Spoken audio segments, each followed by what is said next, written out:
Hello and welcome back to the Frogs Award podcast. I'm Anthony North. That's Russ Hodges. We're going to talk all things TCU athletics today, and thanks for joining us. We've got some baseball, basketball, a little bit of football, and all the other great things happening at TCU. Before we get into it, Russ, how are you feeling tonight? I'm feeling good. I got to give a shout out to my buddy Brett Nicholson. I am a broke boy who cannot afford ESPN Plus, so I got to give my friend Brett a shout out for hooking me up with his account info so I can log in and watch some TCU baseball. I had a chance to check out most of the action from the weekend, so shout out Brett, shout out the LB squad, and excited to get into this tonight. Yeah, I'm sure ESPN is not combing the internet looking for you and listening to this podcast. And so, Brett, sorry, your account has now been disabled and you have been shut off and kicked out of ESPN. That's good. Yeah, it is nice to be able to catch all these games if you have a subscription to ESPN Plus. I remember watching games back in the day on there was a fixed camera out in center field that would have the TCU baseball games on. And that was actually one of the rare TCU sporting events that you could watch every game somehow, streaming or otherwise. So pretty cool that all of that stuff is now broadcast, but maybe not so cool the way that TCU baseball played this past week, losing a series in Lubbock at that a goofy little league turf field that they play on out there at Texas Tech, and then nearly losing, but escaping with a win against Tarleton State in the midweek. Russ, this baseball, how are we feeling about the TCU Horned Frog baseball team right now?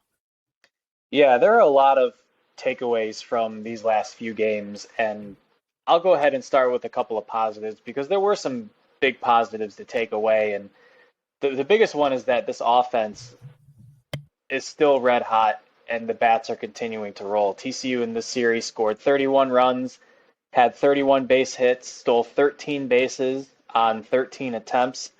And I watched the entire game on Friday. We have quite a bit to talk about with the Friday game, but what I really liked was just how aggressive TCU was on the base paths on Friday and over the weekend in general. It didn't matter who it was. You had guys up and down the lineup that were getting on base and taking bags whenever they could. I think TCU wound up with 5, maybe 6 stolen bases in the Friday game alone, and there were multiple guys chipping in. You had runs coming across on sacrifice flies and RBI ground balls, hitting the ball to the opposite side of the field to move the runners over. You just had really good fundamental offense and base running from TCU this weekend, and you had multiple guys contributing. Cole Fontenelle continues to swing a red-hot bat.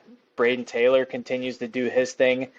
We continue to talk about Luke Boyers, and the average is still around 250, 260, but he's well over 400 now in OBP. He's drawing walks like crazy. He's reaching on hit-by pitches, and Anthony Silva, Trey Richardson are just steady presences for TCU in the middle of the lineup and at the bottom with Silva. So I don't think you can complain whatsoever about the way TCU is seeing the ball, hitting the ball, showing patience at the plate. Guys aren't afraid to draw walks and get on base however they can. So the run production is certainly there. And, you score 16 runs in a game like you did on Friday, you should win that game, 10 out of 10 times. But the positive is the offense and the base running. The big negative is the defense and the pitching. And the pitching, we've talked about TCU having a younger pitching staff and many freshmen that are having to throw a lot of innings and they're having to pitch well. Some of the veteran guys, Luke Savage has had some injuries. Hunter Hodges has been out for most of the year with an injury. Ryan Vanderhey has really struggled recently. Garrett Wright has pitched really well over his last couple outings. That's another positive I didn't touch on starting this segment. But Garrett Wright has been really good over his last 2 outings. He pitched just over 3 innings in the Saturday game, looked really solid, showed great command. and then came in on Tuesday once TCU got the lead in that game and was able to close it down for his second straight save in as many appearances. So Garrett Wright's going to be a really important piece of this bullpen at the back end to really lock it up. But the freshmen, they're pitching a lot.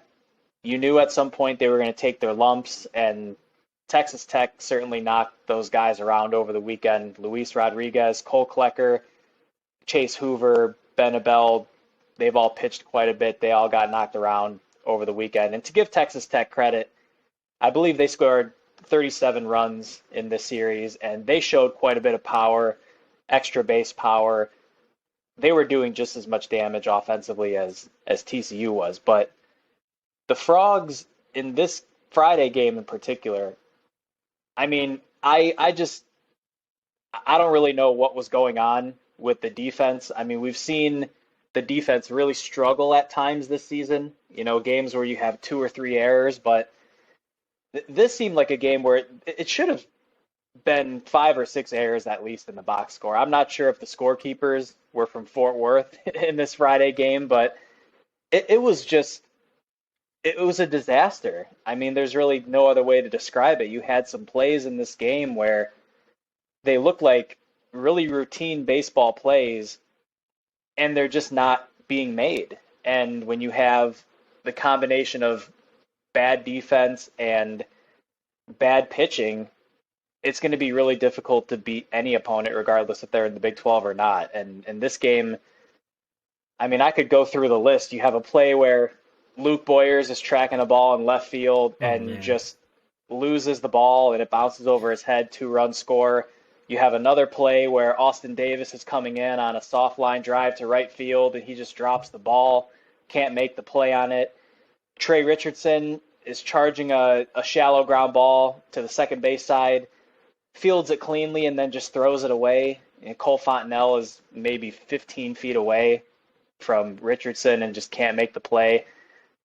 It was akin to a Little League defense in this Friday game. And I don't want to make the excuse that, well, it's a turf field. The short hops are going to be more difficult to play. The ball's going to roll faster. It's going to bounce higher.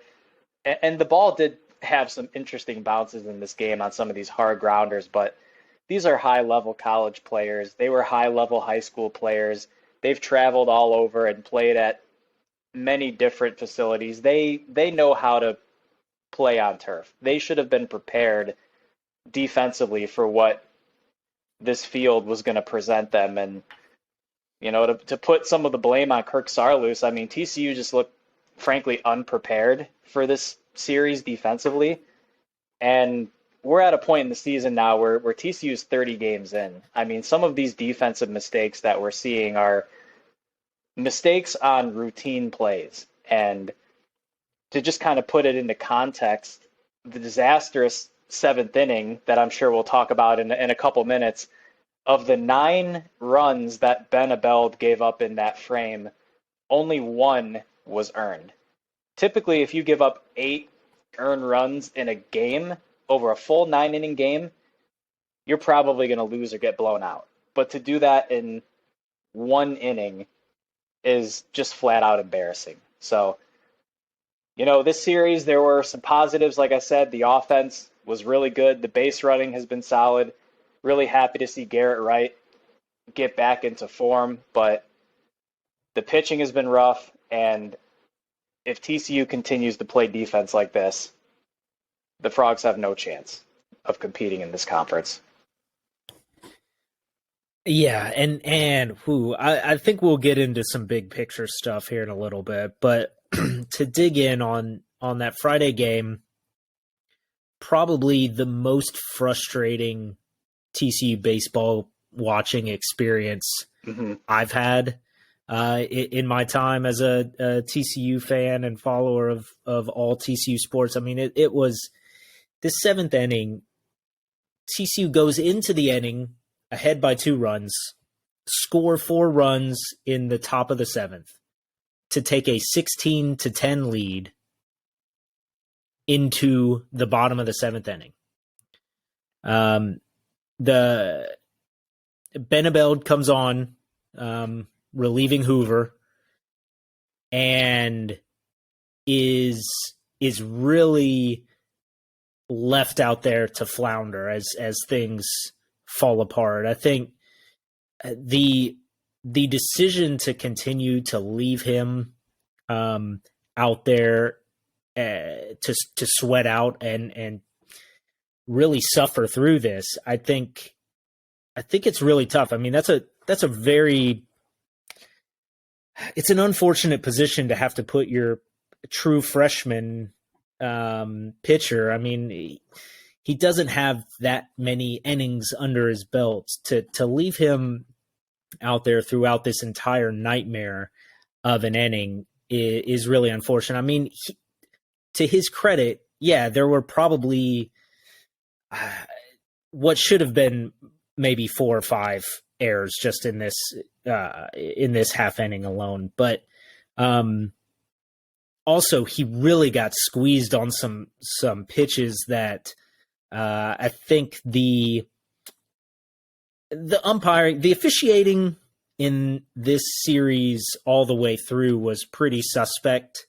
And we'll talk about the Sunday events later. But in this inning in particular, there were 2 walks given on full counts where probably could have been rung up as strikeouts, and later in the game were rung up as strikeouts for TCU batters in very similar or even worse pitch locations. So some suspect calls there. But at the end of the day, you can't give up 9 runs in an inning. You just can't do it. Really, 9 runs in a game probably is not acceptable. But 9 runs in a half inning is just, it's an awful performance. And like you said, most of it was just handed to them. A lot of walks, hit by pitches, wild pitches, errors, and TCU just couldn't get off the field, even when given every opportunity. So eventually, yes, Rodriguez came on and finally got TCU out of the inning with a flyout after giving up a hit that scored 2 runs that were credited to Abel. But it's just, TCU had an opportunity there in this moment to really take control of its Big 12 destiny for this season. We talked last week about how this series against Texas Tech was really going to set the stage for whether TCU would be a real competitor for the Big 12 title or not.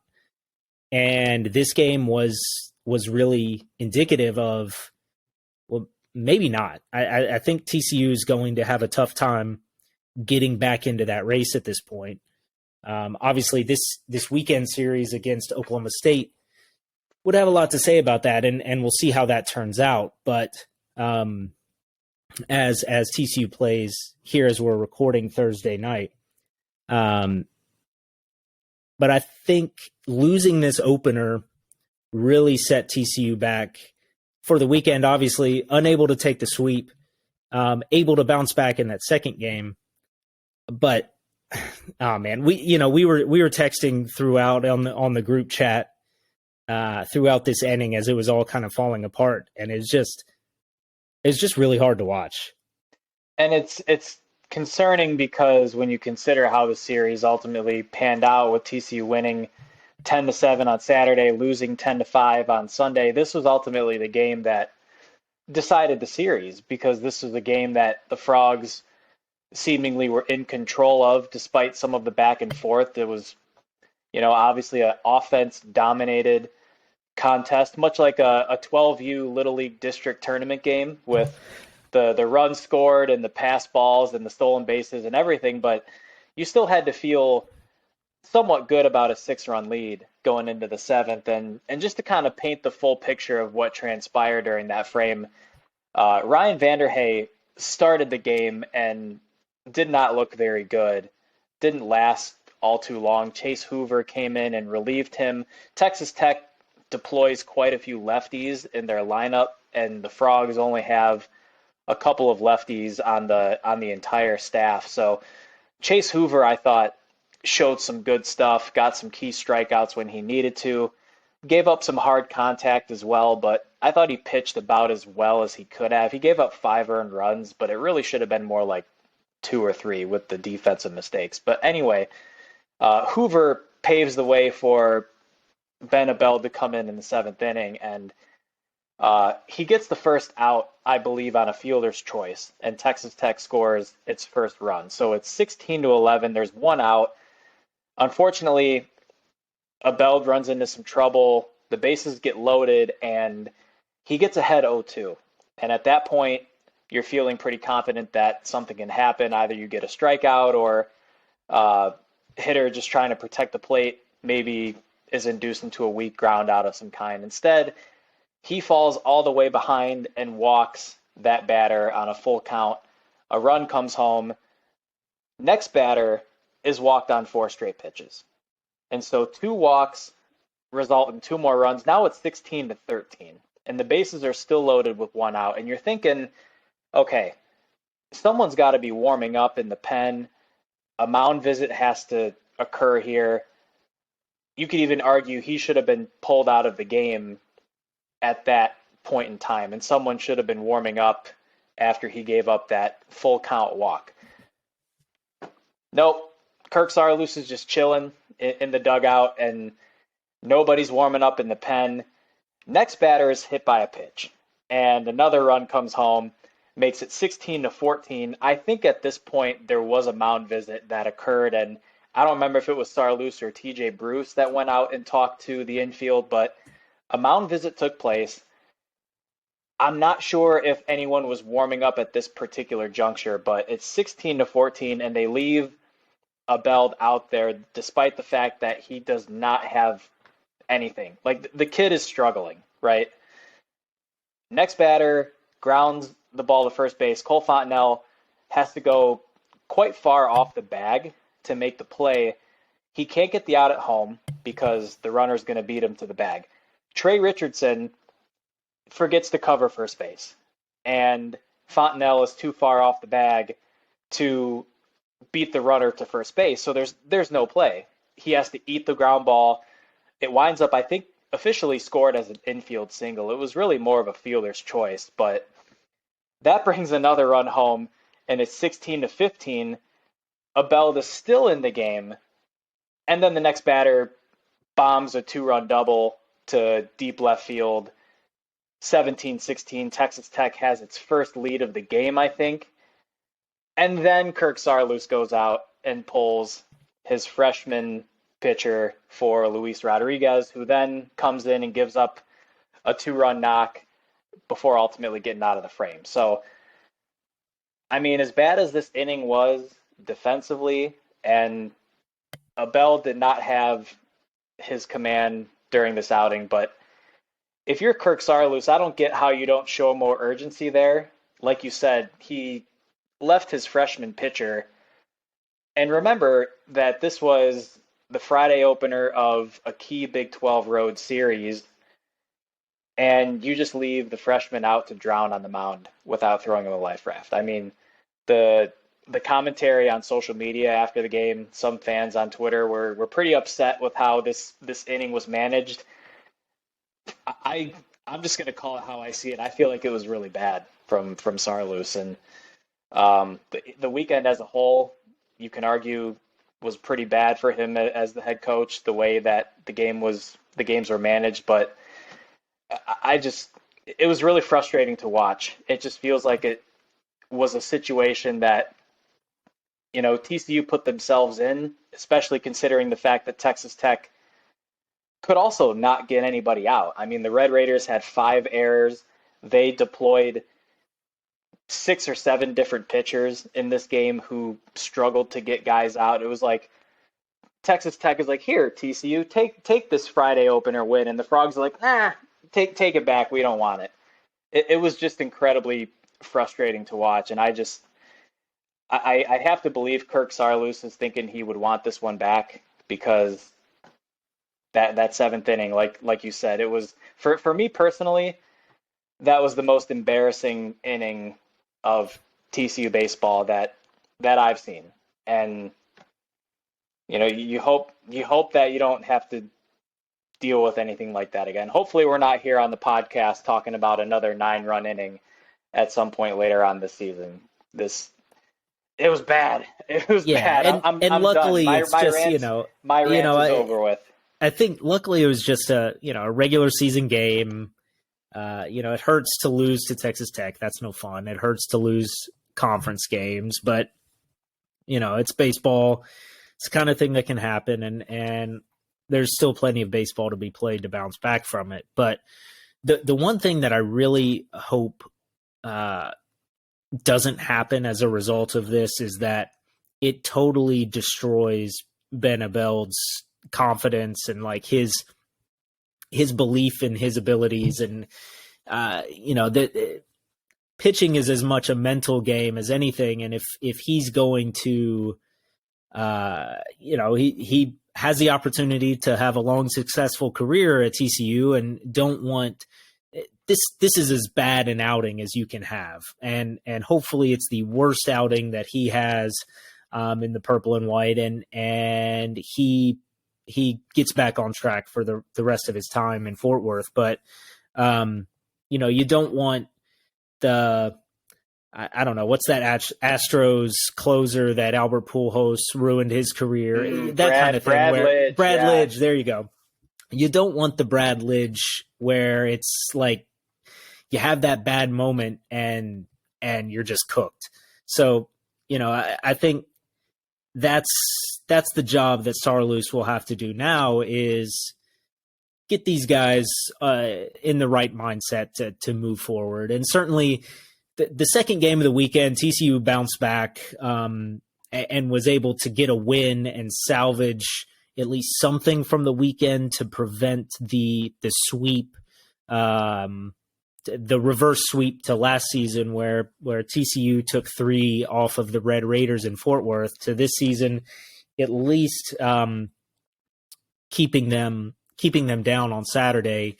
Another big game from the offense. I mean, Boyer's dropping 2 bombs in the game. I mean, it again looked like it was going to go very similar to that first game where TCU's offense just kept cranking and Texas Tech just kept cranking right back.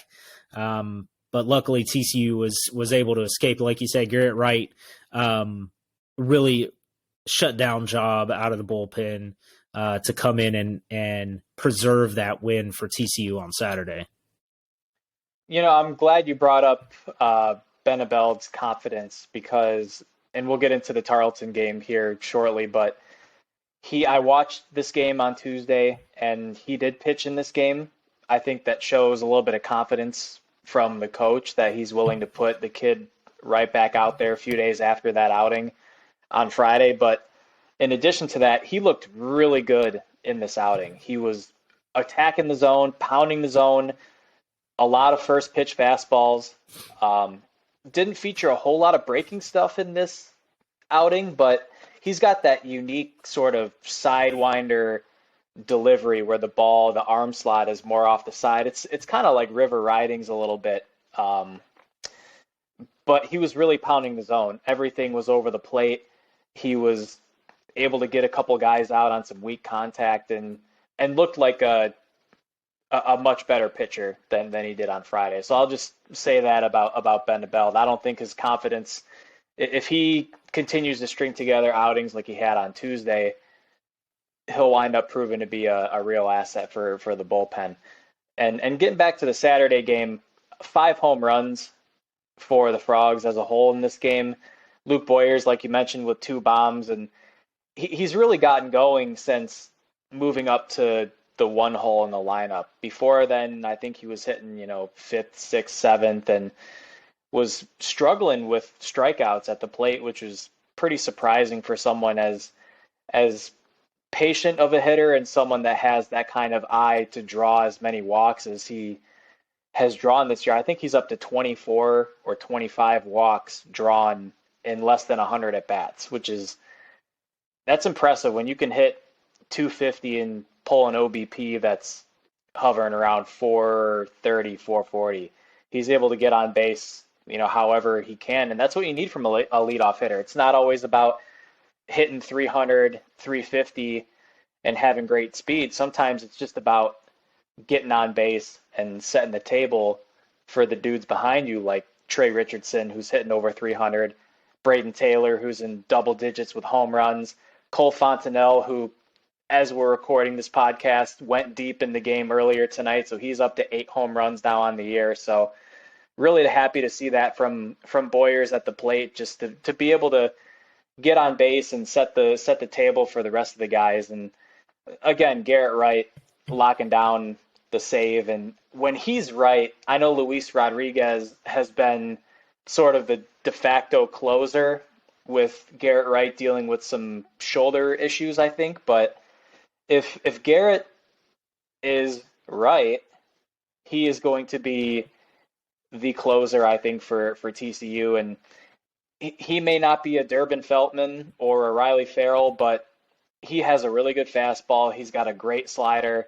He showed the slider on Tuesday, and he has the experience. He's one of the few really solid veteran returning arms that the Frogs have this year. And he, along with Luke Savage, it's unfortunate that they've dealt with some injuries, because they were both, I think, expected to come in and play big time roles for the staff. And there's still plenty of time for that to be the case, and for these two guys to turn their season around. And you hope that this can be a springboard series for Garrett Wright, and then for Luke Savage coming back from his injury, you hope that he can catch on too.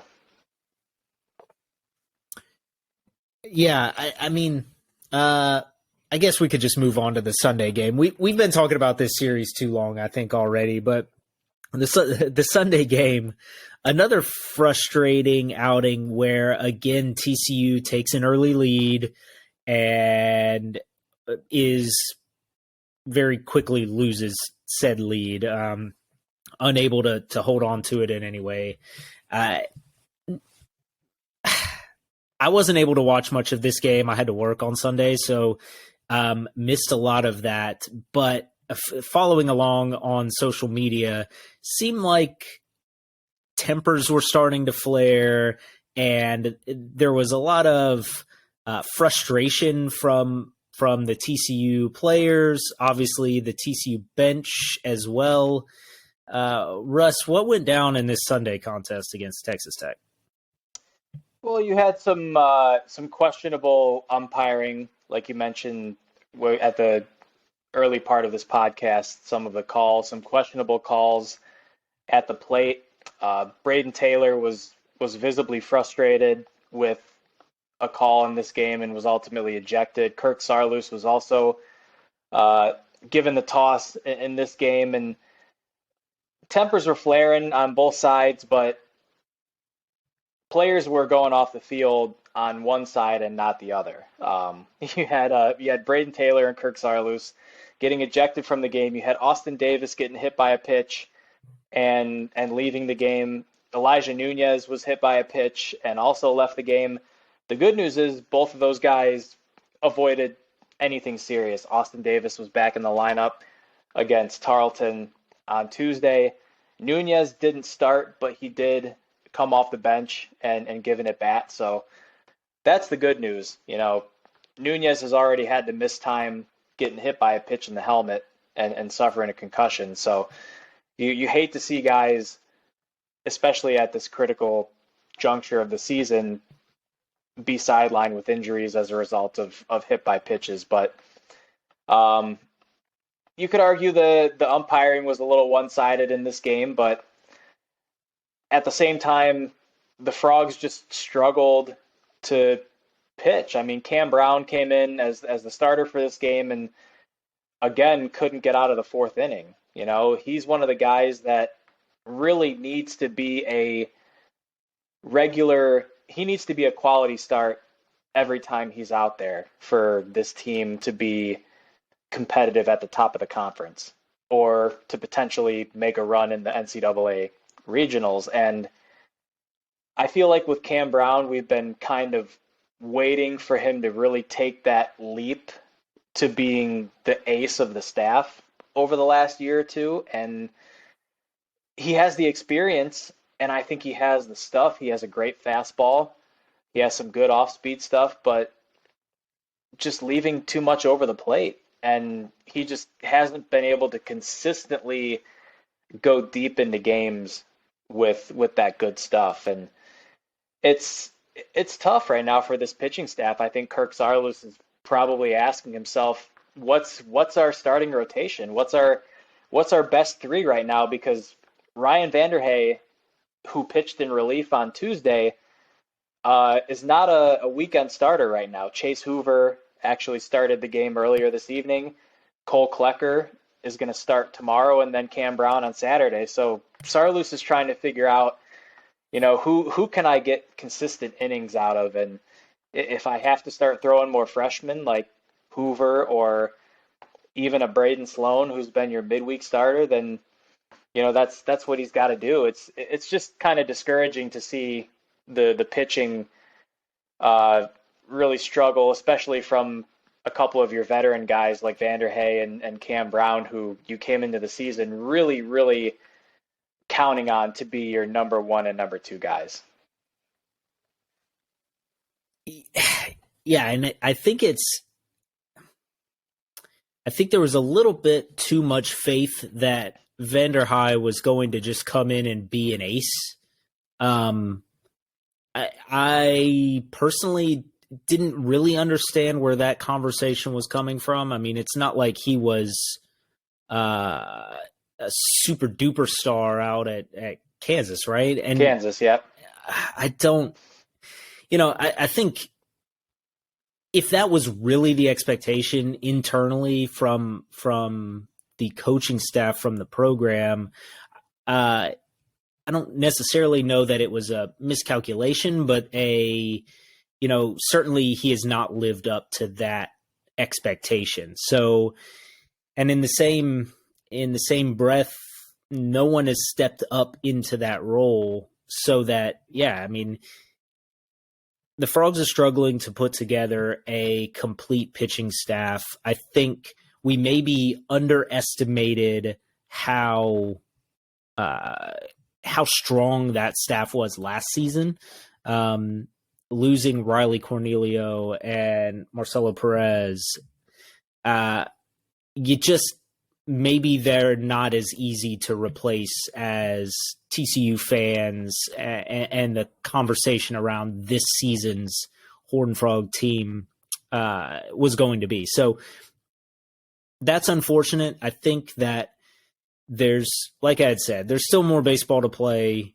But I think at this point, the ceiling of what we can realistically see for this team may be lower than we've seen from teams in the past. Right now, TCU would not be looking at really sniffing hosting a regional or being in a super regional type position. I think right now TCU's probably looking to hope to be a 2 seed in a regional and get matched up with somebody that they can have a really nice weekend to get to a super regional. But that's looking too far ahead. TCU's got this series with Oklahoma State is absolutely massive. And still a huge series with Texas, and then some very winnable series with Kansas State and Baylor still remaining. So, TCU can pick up some wins, but we'll have also some big challenges ahead before the Big 12 tournament, where I think TCU will have to put on a good show. And certainly it could be an Oklahoma-like run from last year where you get into that tournament and start getting hot, and then you start getting hot through the postseason. But I'd have to say our expectations from headed into the season and from how hot they were to start the season, have to certainly be lower at this point. And if there is a positive, and I feel like I've been saying a lot of negative things about TCU baseball so far on this podcast, and I've been rambling a little bit, but again, to end it kind of with a positive, the offense is continuing to score runs. TCU scoring 9 runs in the Tuesday win against Tarleton State.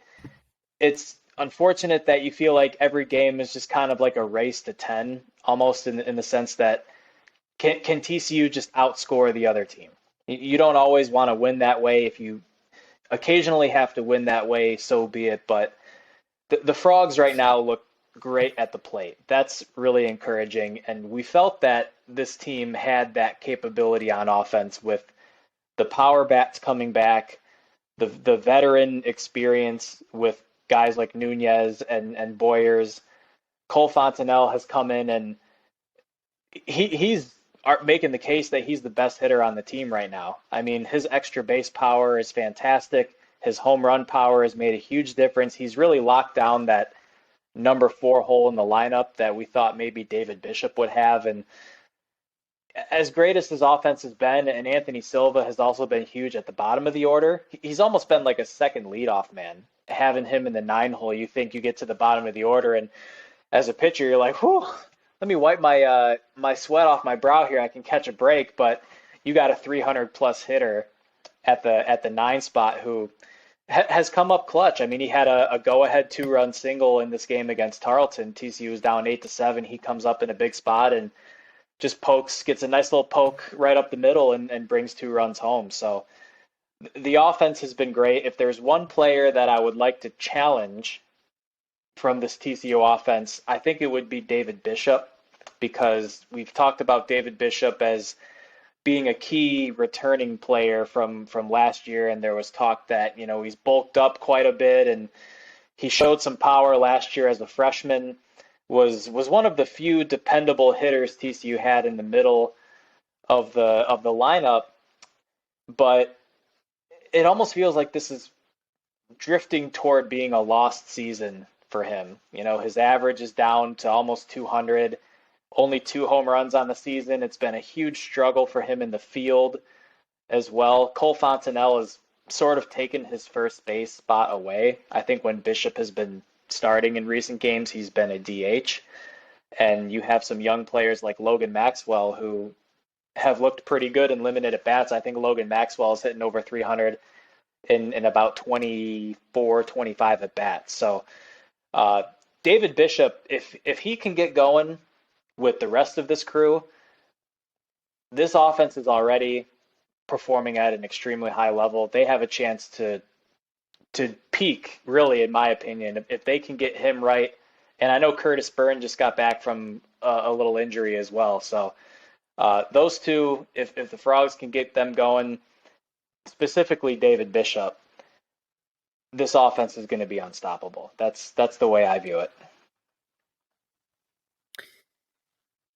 Yep, I totally agree with you, and hopefully the opposing offenses become stoppable. At some point, maybe TCU will play some opposition that, these Texas Tech and Oklahoma State back-to-back are both extremely power strong and really top level hitting clubs. So it's hard to go into those and say it's a total indictment, and especially pitching in Lubbock too. That ballpark is small and the wind blows strong, and it's a real hitter's ballpark. So, I don't want to completely bury them, and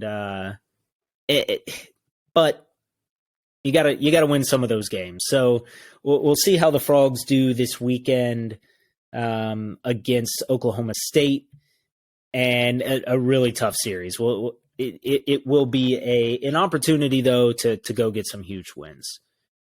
Anything else on baseball before we transition to some of the news items of the week? Nope. Let's. I probably took up too much of the time here with my rambles about the Friday game. So let's go ahead and jump into basketball stuff here.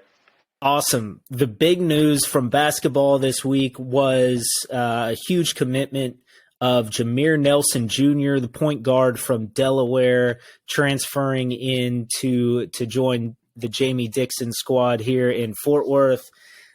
He is a big-time elite scorer, averaging over 20 points a game.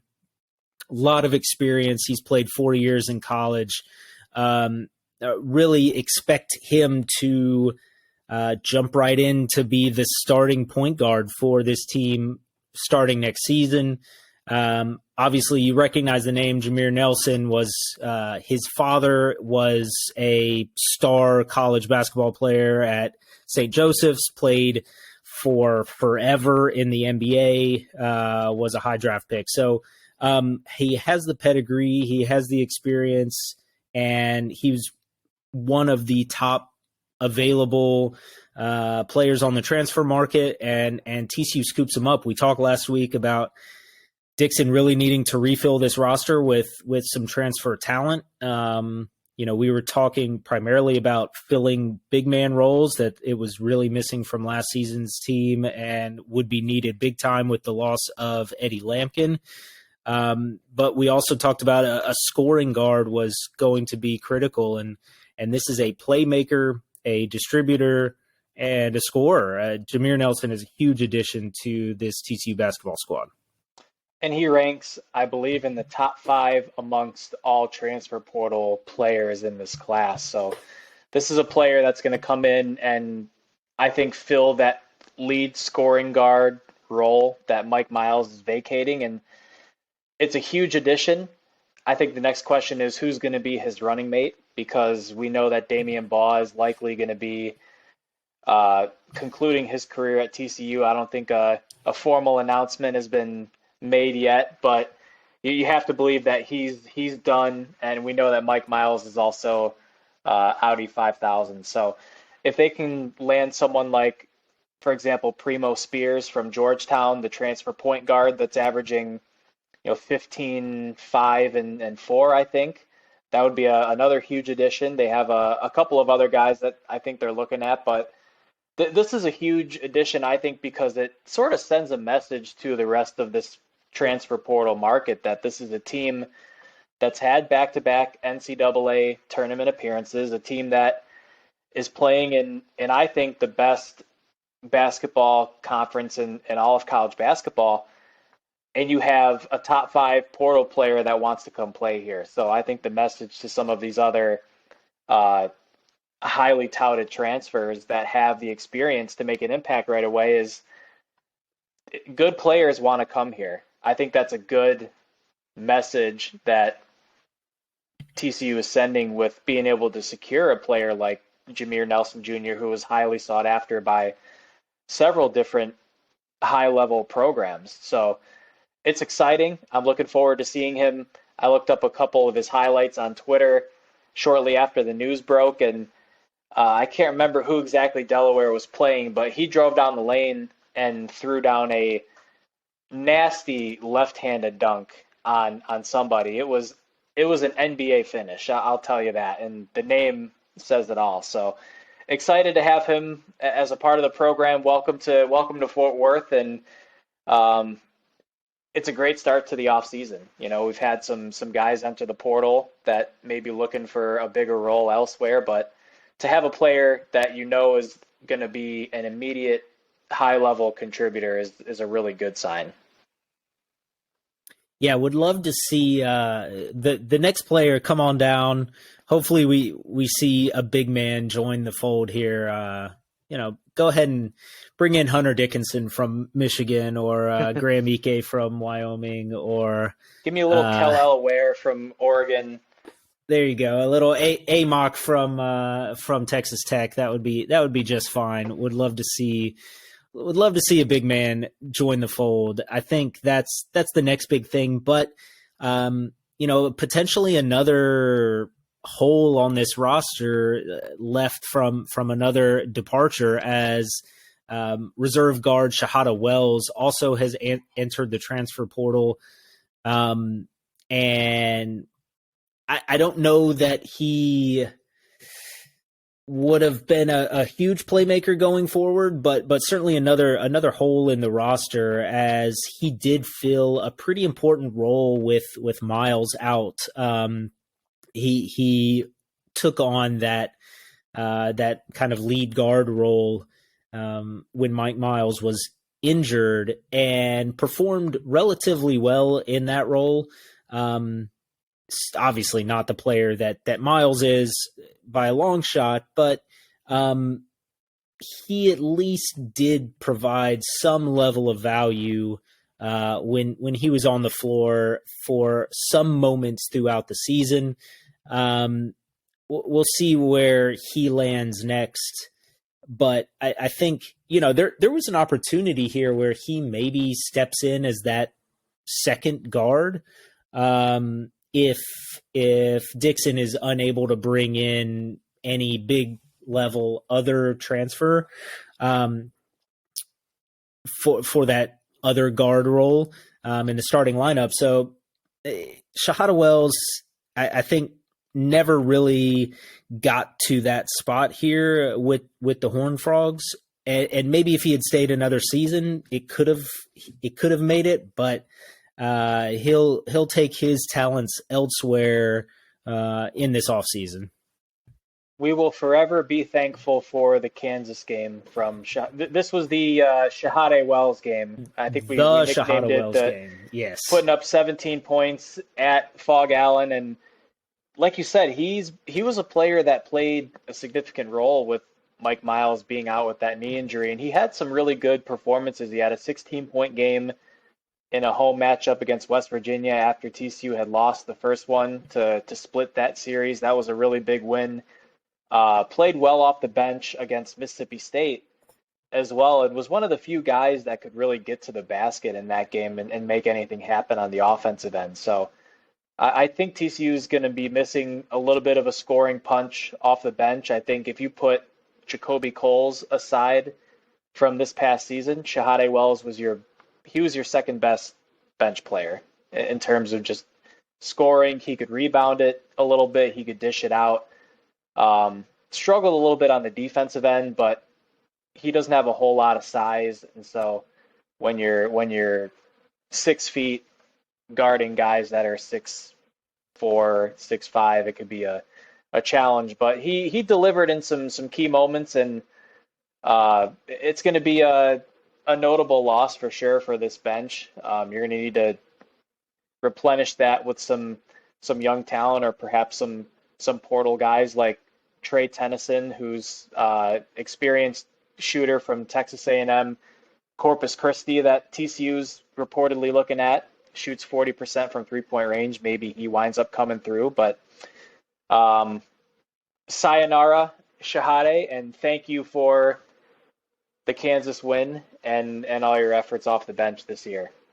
Yeah, maybe he'll find a coach who knows how to play him, as he has stated on Twitter. So best of luck. And got a reply from the one and only Eddie Lampkin, who has I think he announced his decision. Anthony, can you shed some light on that? Yeah, Big Eddie is headed to Colorado.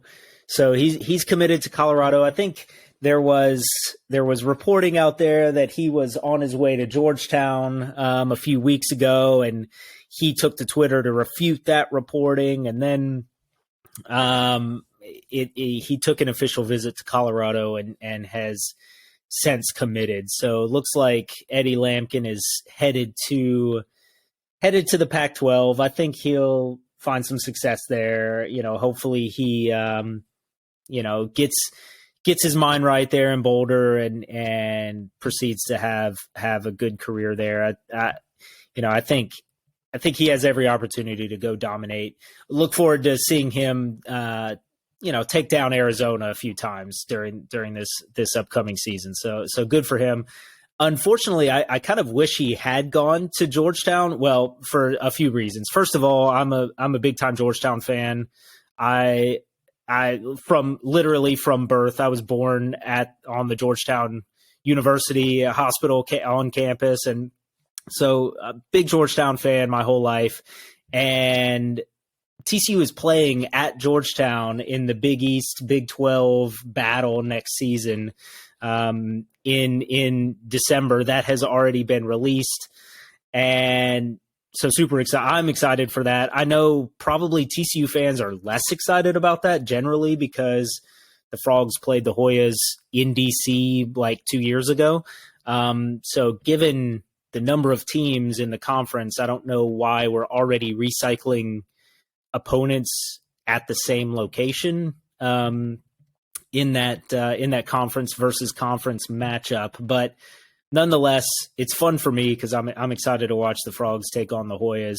It would have been some added juiciness if Eddie Lampkin had been there, but we still have the opportunity, like you said, Primo Spears from Georgetown. Go ahead and bring him over here to Fort Worth and have that opportunity to take on his old team next season. That would be a fun one. And TCU football taking on Colorado, first football game of the 2023 season. I'm sure Eddie will be tweeting. I'm sure he's probably got that circle on his calendar already. You know he's going to be rolling through for that one. All right. I mentioned the Arizona thing. I also have to mention if the Big 12 schedulers for next season know what they're doing, setting the professional wrestling style matchups, they have to bring West Virginia to Fort Worth, to Shawmire next season as number one wrestling heel in college basketball. Kerr Kriisa from Arizona has transferred to the Mountaineers. So there's an opportunity for TCU to play him again, as you know he was so critical in that Wildcat victory 2 years ago with his one made shot on 10 his shot 1 attempts. For 10 shooting performance had fired off more post game tweets than made baskets in that game. Hate to see that. So I could just imagine how much fun the TCU Frog Army, the student section and everything, how exciting that would be to have Kerr Kriisa right there a few feet away to listen to every bit of lovely words that they would have to say to such a lovely young man. So looking forward to that. And I guess with all the departures and the additions, Russ, do you have an idea of what this starting lineup might look like for the Horned Frogs next season? I think you've already kind of assumed that Damian Baugh is gone, but what else? How is TCU going to look to start the season next year? It would be amazing if Damian Baugh and Emmanuel Miller both came back. We didn't talk about Emmanuel Miller in this episode, but he's declared for the draft. He's maintaining his eligibility because he has a COVID year. Damian Baugh also has a COVID year. I would hope that he does the same thing as Miller and declares but gets feedback to see where he would land, because it's kind of interesting. I've looked around to several mock drafts to see where they would have Mike Miles landing, and the most if anything, I've seen him projected as a second round pick. Mm-hmm.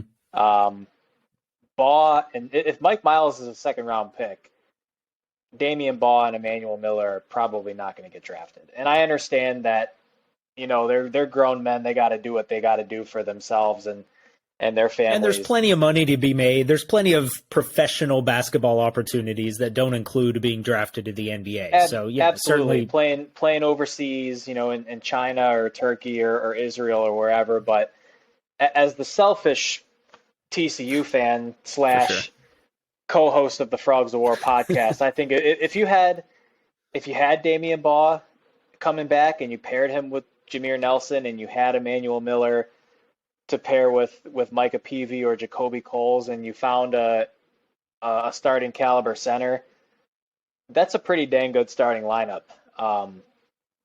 The bench is a huge question mark right now with Shahade Wells, and we've mentioned on previous podcasts PJ Haggerty, who was a 3-star freshman.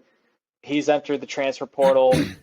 You have a couple of incoming Show me freshman Jace recruits Posey. in Jace Posey, the 4-star wing player, Isaiah Manning, 3-star uh, small forward slash power forward. I think he'll probably wind up being more of a power forward, but I think Emmanuel Miller probably to me has the best chance of coming back if you were to compare him and Damian Baugh. I think he could have a chance to come back and have an even greater role as potentially a number two guy if the Frogs can't get anyone else in the portal. But there are a lot of unknowns. I mean, you got to wonder what Rondell Walker is going to do, given frankly, how bad this season was for him.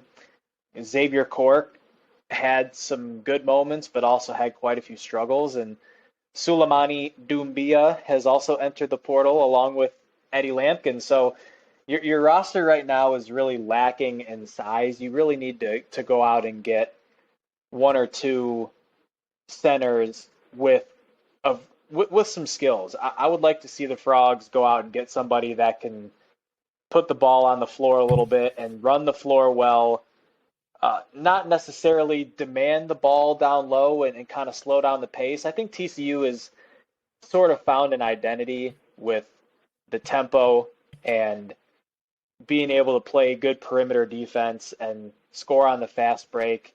That's been TCU's identity, I think, over this last year or so. And if they can get some big guys that fit into that mold to pair with Jameer Nelson and some of these guys potentially coming back, it would be huge. But I feel like it's kind of hard at this point to really say what the roster is going to look like because you have, as John Rothstein says, it's portal combat. You got several hundred players in the portal, and guys are making decisions every day. Guys are making commitments and transferring, and it's kind of hard to keep up with. So there are so many players out there, and it's going to take, I think, quite a while until we really have an idea of what we might expect. But it's good that we're starting with Jameer Nelson, and again, the selfish Frog fan in me is hoping for Damian Baugh and Emmanuel Miller to come back, but we'll see what happens there. Yeah, we won't probably get a whole lot of clarity on much stuff until the end of May when the NBA draft early declare period ends, where you can't, there's no going back after that point. So until then, people will kind of go back and forth all over college basketball. So more to come there, but I think it's just an interesting thing to follow of there are versions of the TCU basketball roster next year that are super exciting and other versions that are kind of scary, looking at the potential roster landscape as things play out. But like you said, the Jameer Nelson addition is huge and really sets the table for what's next. All right, moving on to football.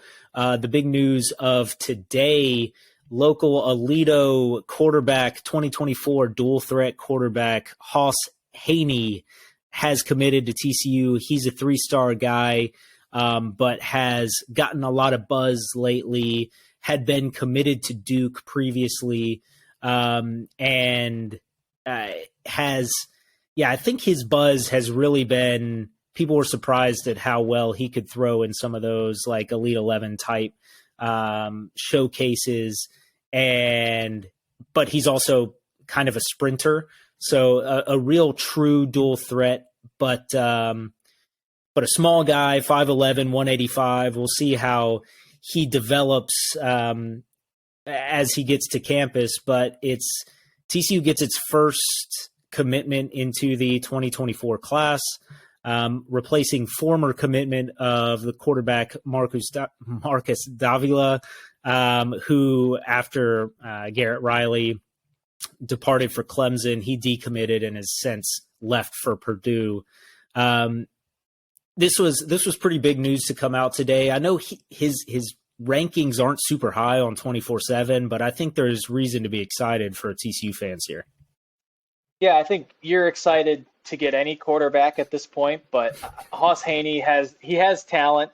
He's a really great athlete. He's one of the top quarterback prospects in the state of Texas, and um, to have your first quarterback or your first recruit of that 2024 class be a quarterback, I think that kind of sends the message, much like TCU basketball going and getting Jameer Nelson and making him that first splash. It's that you have that cornerstone piece in place, and now you can do a little bit of word of mouth recruiting. Who wants to come play with this kid? This kid has a lot of talent, and the Frogs are going to need some quarterbacks to come in here pretty soon. I know we've talked about it quite a few times on this podcast here with Chandler Morris coming back along with Josh Hoover.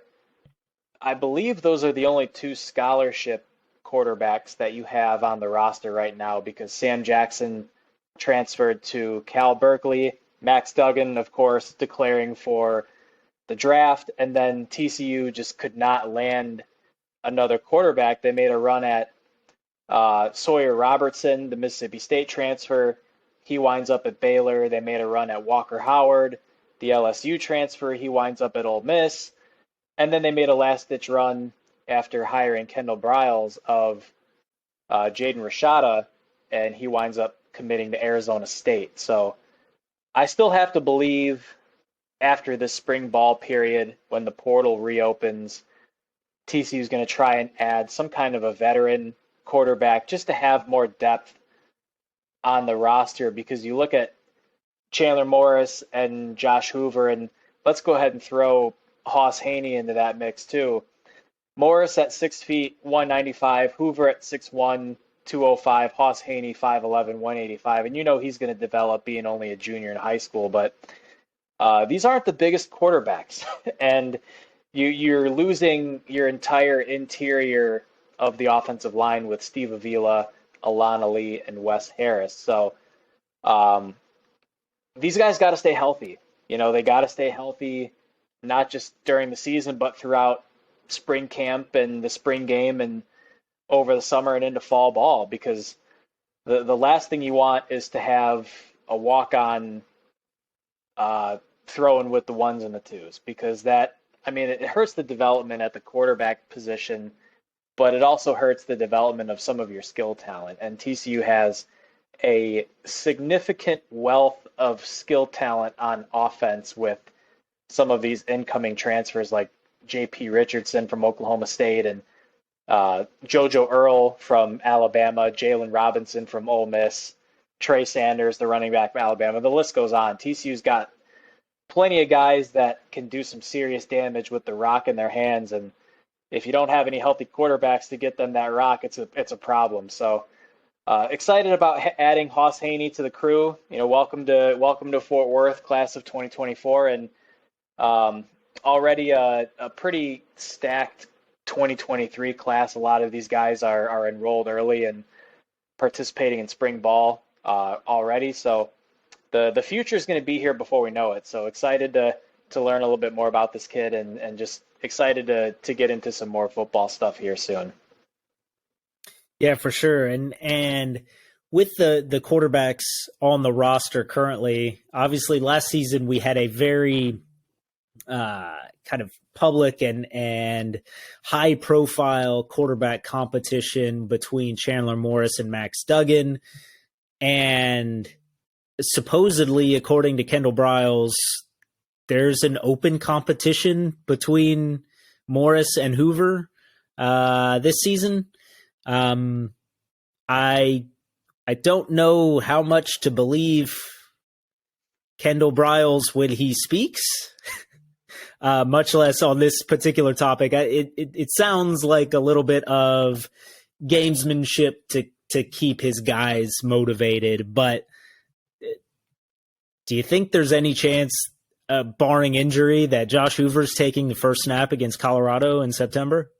Yeah, if I had my Nike golf cap here with me, I would be waving it in front of the camera right now, because that's straight up cap from Kendall Briles. And like you said, Sonny Dykes would say the same exact thing. They kept it real coy up until the first game of the season last year, when they finally, I think it was less than 24 hours before kickoff, named Chandler Morris the starting quarterback. So they're going to do everything in their power to develop these two quarterbacks. And look, we know Chandler Morris can play. We've seen it in, spot moments. Obviously, the Baylor game stands out from the 2021 season, but he's had some injuries. He had an injury at the end of that season. He obviously hurt his knee at the beginning of this past season. So he has all the talent in the world, I think, to be the best quarterback in the Big 12 this coming season, but he's got to stay healthy.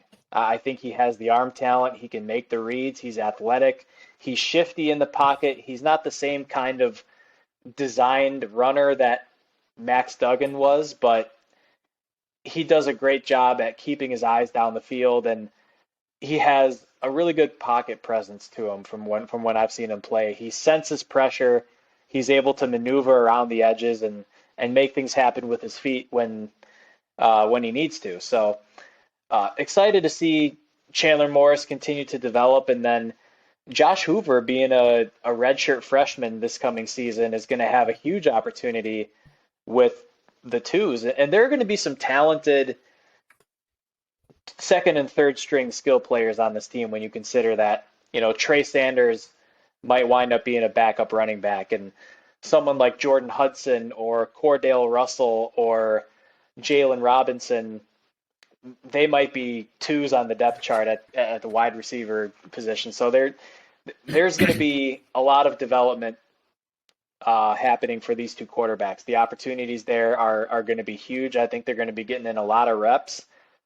But Kendall Briles, sorry, I'm calling cap. This is Chandler's job. I don't see any way how this isn't his job, unless there's some kind of an injury, which you pray that doesn't happen. But I'm penciling in Chandler Morris as the starting quarterback against Colorado, and we just hope there's no knee injuries this time. We get him through the game healthy, and really excited to see what he can do, because he's listed as a redshirt sophomore, I believe. He's going to be a redshirt sophomore, but he's also taken a COVID year, so he's kind of an old dude. I think he's actually a little bit older than Duggan, so he's been around a while, and I feel like this is really his opportunity. I don't know if I want to be cliche and call it like a make or break year for him, but I feel like it kind of is. He's a fourth year sophomore who will be draft eligible and is going to have some young talent coming behind him. So really intrigued to see how it unfolds down the stretch here. Yeah, and first chance for everyone to go see him is next Friday, April 14th, is the spring game out at the Carter. So I'm sure that will be a big event. I don't know if it'll be broadcast on ESPN Plus or something this year. I think they did that last year. But that's coming up soon, already next week. So spring game time, end of spring practice coming up. We're about a month away from the transfer window opening back up. So I'm sure there'll be all kinds of crazy news coming out with that. So more to come on football as we dig into the end of spring practice. We've already gone well over an hour here. We have so much to say about TCU sports. I mean, the men's tennis team continues to be awesome. Took another sweep tonight at Baylor for a third straight win over the Bears this season, to move to 19-1. Just continue to be up and down at that lineup, just a dominant force, up to number 2 in the overall rankings, but really on a collision course with the Longhorns at the end of the season to see who takes the Big 12 regular season crown. Also playing against Texas Tech in Lubbock this weekend. That's a top 40 ranked Texas Tech team. So another tough contest, and this one on the road, coming shortly after tonight's match with the Bears. So quick turnaround there. That'll be a big one. Also, just quickly, the beach volleyball continues to be top ranked in the land, continues its undefeated season. A big weekend in the North Florida Invitational, knocking off 2 ranked squads there. A full sweep, not dropping a single point across those 4 contests. So just a pure domination out there. They begin a 4-match weekend starting tomorrow morning in Fort Worth. So I'm actually planning to be out there. So I'm hoping to catch some Good Friday beach volleyball. It's kind of cold here actually in Fort Worth, so I don't know how. It's not the perfect ideal beach volleyball weather, but that's okay. It's still nice to be outside. So I don't know. Does that make it? We made it right now 110. We've gone a little long there. That's all I have. Russ, you got anything else before we sign off here? I think we just about covered everything, and we'll have even more to talk about next week. So get out to Fort Worth this weekend. Check out the beach volleyball and check out a couple baseball games. Let's see if TCU can bring the series home and start to turn this Big 12 schedule here around a little bit for baseball. All right. Thanks everybody for listening. Follow us at Frogs of War, YouTube, Facebook, everywhere. Like us, review us, all of that good stuff. And go Frogs. Go Frogs.